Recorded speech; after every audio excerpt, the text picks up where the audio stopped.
सच्चाई मरती भी है तो शान से, बुराई जीती है मगर भीख मांग मांग के। फिल्मी जगत में कई लोगों ने अपना नाम बनाया, कई लोगों ने ऊंचाइयां हासिल की, लेकिन जिस तरीके से इन्होंने अपनी ग्रोथ की और वो ऊंचाई हासिल की, शायद ही फिल्मी जगत में किसी और ने इनकी तरह हासिल की होगी। और जितने बड़े ये बॉलीवुड में हुए, उससे कई बड़ा इनका दिल था। अक्सर जहां पैसा आने के बाद इंसान खुद के बारे में सोचता है, खुद के परिवार फैमिली के बारे में सोचता है, लेकिन जब इनके पास दौलत आई तो सबसे पहले इन्होंने उन लोगों की मदद की जिनका कोई नहीं है।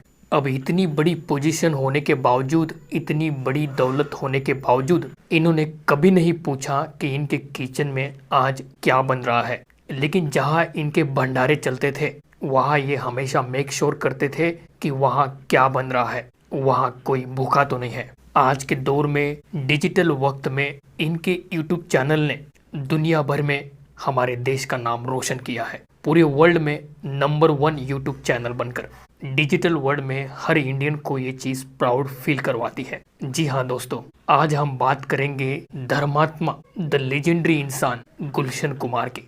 सभी को पता है कि गुलशन कुमार एक धर्मात्मा इंसान थे। वो बहुत ही ज्यादा स्पिरिचुअल इंसान थे। बिजनेस में भी उन्होंने वो ऊंचाइयां हासिल की थी कि शायद ही किसी ने इनकी तरह इतनी अच्छी तरक्की की हो। लेकिन एक समय पर इनके साथ भी ऐसा हो गया कि इनका संपर्क बुरे लोगों के साथ हो गया।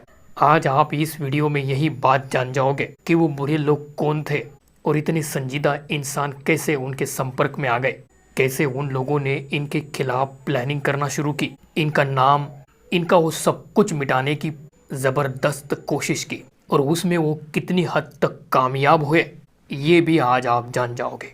गुलशन कुमार की जिंदगी का वो सबसे भयानक दिन, उसके बारे में जानने से पहले आपको बता देते हैं कि क्यों इनको सबसे बेहतरीन इंसान माना जाता था, कैसे ये बॉलीवुड में सबसे बड़ा नाम भी बन गए थे।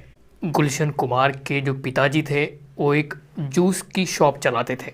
तो आप सोच रहे होंगे कि फिर ये म्यूजिक इंडस्ट्री में कैसे आ गए। तो गुलशन कुमार जो थे वो बचपन से ही अपनी फादर की दुकान में, जूस की दुकान में बैठा करते थे। उसके बाद उनके पिताजी ने और एक शॉप खरीद ली जिसमें वो टेप रिकॉर्ड्स को ठीक करने, रिकॉर्ड्स करने का काम किया करते थे। और आगे चलकर उन्होंने कैसेट्स बेचने का काम भी शुरू कर दिया और टेप रिकॉर्डर भी बेचने लगे। तो जब वो कैसेट्स बेचा करते थे तब उन्हें एक आइडिया आया कि क्यों ना खुद के म्यूजिक रिकॉर्ड बनाकर, कैसेट बनाकर उन्हें बेचा जाए। फिर ऐसे में ही गुलशन कुमार उन भजन कीर्तन फंक्शंस जहाँ पर भी होते थे वहाँ जाने लगे और वहीं पर वो अपने कैसेट्स रिकॉर्ड करने लगे और उन्हें एकदम सस्ते दामों पर बेचने लगे। समझो 30 रुपए की कैसेट है तो उसको 10 रुपए में वो बेचने लगे। यही कारण था कि उनका मुनाफा बहुत ज़्यादा होने लगा और उन्होंने बहुत जल्दी एक स्टूडियो भी खरीद लिया दिल्ली में और स्टूडियो का उन्होंने नाम रख दिया सुपर कैसेट्स इंडस्ट्री। अब जहाँ गुलशन कुमार पूजा पाठ का संगीत बनाते थे, वहीं पर नए नए कलाकार उनके साथ जुड़ते चले गए और नया नया म्यूजिक उनके साथ मिलकर क्रिएट करने लगे, रिकॉर्ड करने लगे।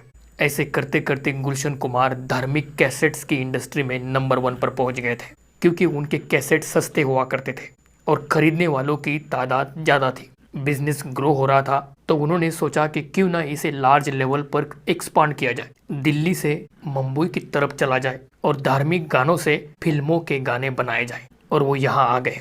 उन्होंने सबसे पहले आते ही म्यूजिक इंडस्ट्री के जो दिग्गज बड़े लोग थे उनसे मिलना जुलना शुरू कर दिया और उनके कांटेक्ट में बहुत जल्द अनुराधा पौडवाल, नदीम श्रवण, कुमार सानू, उदित नारायण और सोनू निगम जैसे सारे सिंगर संपर्क में आ गए। और उन्होंने शुरुआत की थी लाल दुपट्टा मलमल का इस पहले एल्बम से और इस एल्बम के बाद इसी एल्बम पर आगे चलकर एक फिल्म भी बनाई गई थी। अब टी सीरीज़ कंपनी बन चुकी थी और उन्होंने फिल्मों में टी सीरीज़ के गाने देना शुरू कर दिया और इसमें उनको अच्छी खासी कामयाबी मिलती गई। कयामत से कयामत तक, दिल है कि मानता नहीं, आशिकी, सड़क, जीना तेरी गली में, मतलब ये कह सकते हो आप कि टी सीरीज़ ने जैसे ही बॉलीवुड में कदम रखा तो म्यूज़िक इंडस्ट्री की परिभाषा ही बदल कर रख दी। आशिकी फिल्म के बाद नदीम श्रवण का गुलशन कुमार के साथ जोड़े जाना एक कमाल ही माने जाने लगा। इसके बाद इनको एक साथ कई फिल्में ऑफर होना शुरू हो गई। फिल्म निर्माताओं ने ये बात पक्की कर ली थी कि अगर हमें फिल्म हिट करनी है तो गाना हिट चाहिए, गाना हिट चाहिए तो नदीम श्रवण के साथ गुलशन कुमार का मिश्रण ज़रूरी है।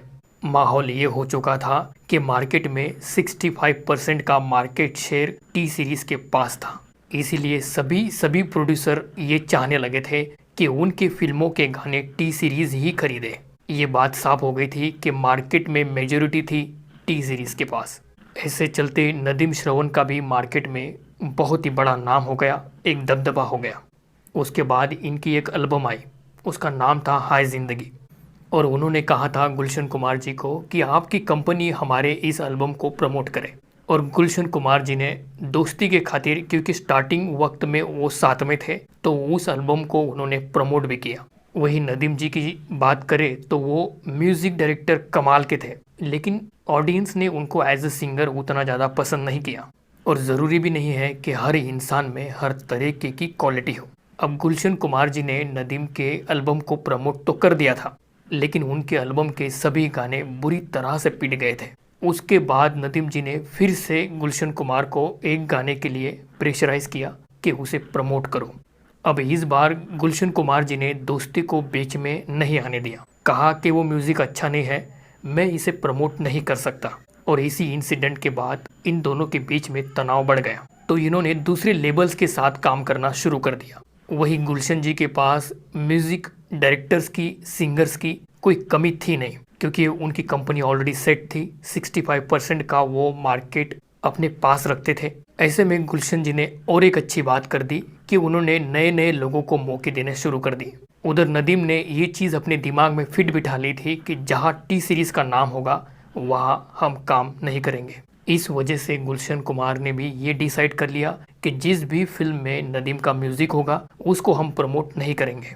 दोनों के बीच में तनाव की वजह से दोनों ने अपने अपने रास्ते अलग कर लिए थे। ऐसे में इन्होंने अपने अपने सिंगर्स भी बांट लिए थे, ऐसा आप कह सकते हो। अनुराधा पौडवाल जो टी सीरीज़ के करीब करीब हर गाने में अपना आवाज़ दिया करती थी। उदित नारायण, कुमार सानू ज़्यादातर टी सीरीज़ के ही गाने गाया करते थे। अब ये जो वक्त था ये पीरियड 1996 का था, और 90s में कहीं ना कहीं अंडरवर्ल्ड का बॉलीवुड में हस्तक्षेप रहा। उनका तरीका ये था कि वो बड़े बड़े प्रोडक्शन कंपनीज को कॉल किया करते और सीधे एक्सटॉर्शन के लिए उनके पास डिमांड करते। गुलशन कुमार को भी ऐसा थ्रेट कॉल आया और उनसे पैसा मांगा गया। अब गुलशन कुमार थे कि अपने बढ़ते हुए बिजनेस में कोई प्रॉब्लम नहीं चाहते थे, और उन्होंने अंडरवर्ल्ड के प्रेशर में आके वो एक्सटॉर्शन मनी उनको दे दी थी। कहा जाता है कि वो करोड़ों में थी।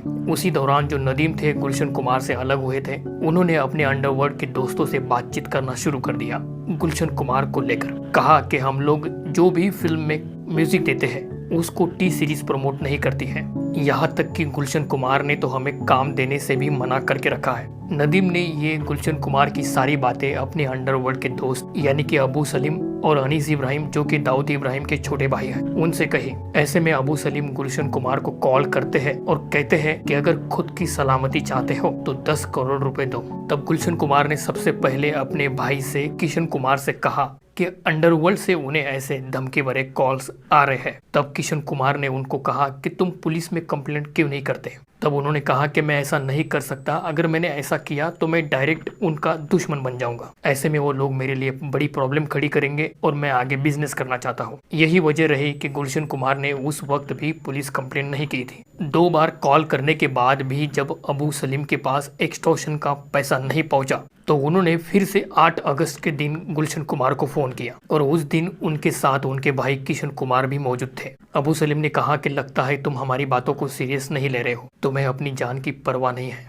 धमकी देते हुए उन्होंने कहा कि देखो ये सारी चीजें यही की यही रहनी है, सलामती चाहते हो तो 10 करोड़ रुपए भिजवा दो। ऐसे में उनको उम्मीद थी कि इस बार प्रेशर में आकर वो पैसा दे देंगे, लेकिन इसके ठीक उल्टा हो गया। गुलशन कुमार ने उनको पलट कर जवाब दिया और कहा कि मैं तुम्हें पैसा दूं उससे अच्छा है कि मैं गरीबों को खाना खिला दूं, भंडारों में पैसे दे दूं, मंदिर बनवा दूं, लोगों की जरूरतमंद लोगों की मदद कर दूं। मैं तुम्हें पैसा नहीं देने वाला हूं। अब सब जानते हैं कि गुलशन कुमार भगवान के भक्त थे, स्पिरिचुअल इंसान वो थे, हर रोज मंदिर जाना पसंद करते थे। उनके घर के पास में ही जितेश्वर महाराज मंदिर था। वहाँ वो हर रोज जाते थे। वो जब भी यहाँ मुंबई में हुआ करते थे तो सुबह और शाम 2 बार मंदिर में जाते ही जाते थे। ये मंदिर कोई बहुत बड़ा मंदिर नहीं था, एक छोटा सा मंदिर था। एक दिन जब वो इस मंदिर में गए तो उन्हें वहां पर एक स्पेशल कनेक्शन महसूस हुआ था, इसीलिए वो हर रोज उसी मंदिर में जाते थे। और जैसे जैसे वो उस मंदिर में जाने लगे तो उन्होंने उस मंदिर को अच्छा बनवा दिया, मार्बल वगैरह लगा के एकदम भव्य तरीके से बना दिया। अब 12 अगस्त के दिन हर रोज की तरह वो अपने घर से मंदिर के लिए निकले। अब वो मंदिर में जाते थे तो टी सीरीज के मालिक बनकर नहीं जाते थे, एक आम आदमी की तरह वो पैदल जाते थे। ना कोई सिक्योरिटी थी ना बॉडीगार्ड, एक आम इंसान की तरह वो मंदिर जा रहे थे। सुबह के 10:15 बजे होंगे और जैसे ही वो मंदिर जाते हैं, पूजा खत्म कर कर वो बाहर आते हैं और देखते हैं कि वहाँ पर 3 आदमी लोग हैं, वो हाथ में गन्स लेकर खड़े हैं और एक आदमी गोली चला भी देता है। अब इससे पहले कि गुलशन कुमार और कुछ कर पाते सोच पाते कि उन्होंने लगातार फायरिंग करके 16 गोलियां लगा दी। गुलशन कुमार की ऑन द स्पॉट डेथ हो गई। 12 अगस्त का वो दिन था। फिल्मी जगत का सबसे बड़ा दिल वाला, सबसे बड़ा धर्मात्मा आदमी गुलशन कुमार, इन्होंने उसी मंदिर के पास अपनी आखिरी सांसें ली। जिस वक्त उनकी डेथ हो गई उस वक्त उनके बेटे भूषण कुमार बहुत ही छोटे थे, इसीलिए उनके छोटे भाई किशन कुमार ने टी सीरीज को संभाला और पूरी ईमानदारी से इस कंपनी को आगे बढ़ाया। और जब भूषण कुमार बड़े हो गए तो उनके चाचा किशन कुमार ने पूरी की पूरी संपत्ति उन्हें लौटा दी। और आज के दौर में भी अगर टी सीरीज की बात करें तो ना सिर्फ फिल्मी म्यूजिक गानों की, बल्कि टी सीरीज ऐसी बड़ी कंपनी बन गई है जो फिल्में बनाने की कंपनियों में टॉप कंपनियों में से एक कंपनी है। वो दौर था जब नए पुराने सभी सिंगर्स टी सीरीज के साथ जुड़ना चाहते थे। आज का दौर है कि नए पुराने बड़े सभी स्टार सुपरस्टार टी सीरीज के साथ जुड़ना चाहते हैं। गुलशन कुमार के बेटे भूषण कुमार ने टी सीरीज को नंबर 1 पर पहुंचा दिया है। इनकी मेहनत से ये कंपनी आज 100 गुना बढ़ गई है। आज के इस एपिसोड के बारे में आपके शब्दों में कमेंट करके ज़रूर बताना और ये वीडियो पसंद आया होगा तो इसको लाइक और चैनल को सब्सक्राइब करना। धन्यवाद।